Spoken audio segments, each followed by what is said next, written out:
hit that 4th and 5th target. And I had mentioned in my previous video, Ethereum video, off that 31.5840 price resistance would offer an objective entry short, and we got it straight down off a clear classic double top pattern here, and we came back down, hit that, smashed right through that 4th target, and knocked to that 5th target right to the bullseye, and that 29.5312 price support, coinciding with the primary downtrend line off the April highs here. And look at, that's exactly where buys were set to step in, and exactly where I would step in to go long off that 6.4% drop. You could have reversed it, went long, and you know, for now you'd be good for at least a 1% pop up to that 29.8481 resistance. So we'll see if it holds.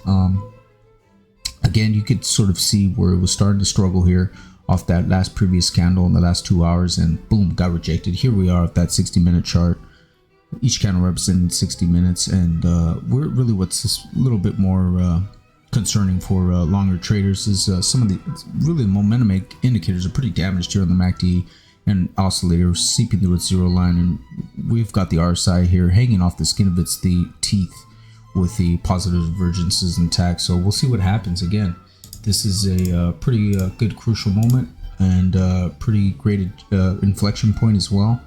Price action looks weak. We had Powell come out to say he needs to hike 50 basis points. You know, we got yields and bonds blowing up here. Bond market's stalling off pretty badly, and it's only a matter of time before it starts to get injected into the crypto market, in my opinion. Unless they can decouple from the broad markets, then I can't see anything going up. You know, maybe we get that pop here and slide back down to retest. But if we were to puncture and overshoot this primary downtrend line off the April highs, then to me that will not only come and burn these RSI divergences, but again, you'll sort of just damage the indicators here on the near-term charts ever more clearly, and that would spell a pretty doomed trade for some of these longer traders. Now, again, if some comes up and we do bounce, we kind of stick back up. We'll see what happens.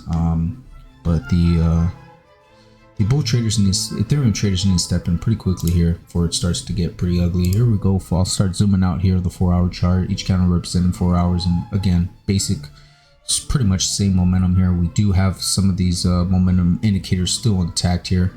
4 hours still healthy by the skin of its teeth here off the MACD and oscillator as well.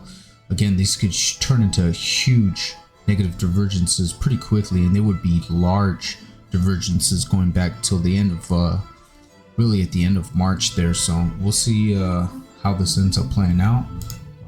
This is the daily. I have update on the daily here. I do have this newer primary, not the most well defined, but for now a primary downtrend line right here off the April highs, and again, we've punctured briefly below that 50-day moving average, and I added here new on the daily here a 29.6507 price support.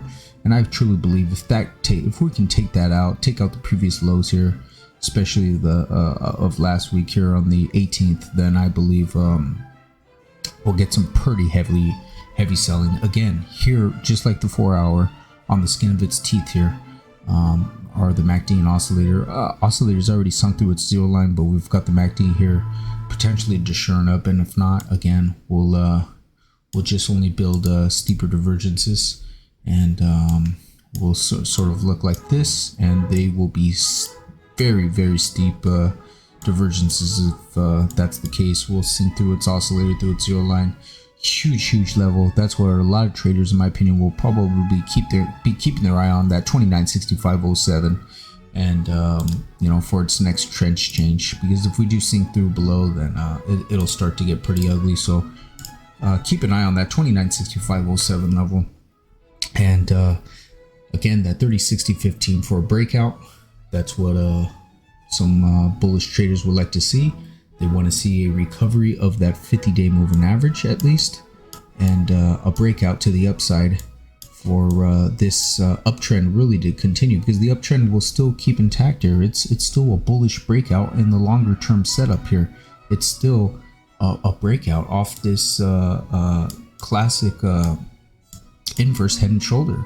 You had your primary downtrend line here. We broke out. This is a breakout. As you can say, be bearish all you want, but this is a breakout, and this is consolidation here, and we're gonna see a break either to the upside or to the downside pretty soon here, and that's gonna result in my opinion, put in the check mark for the next trend change.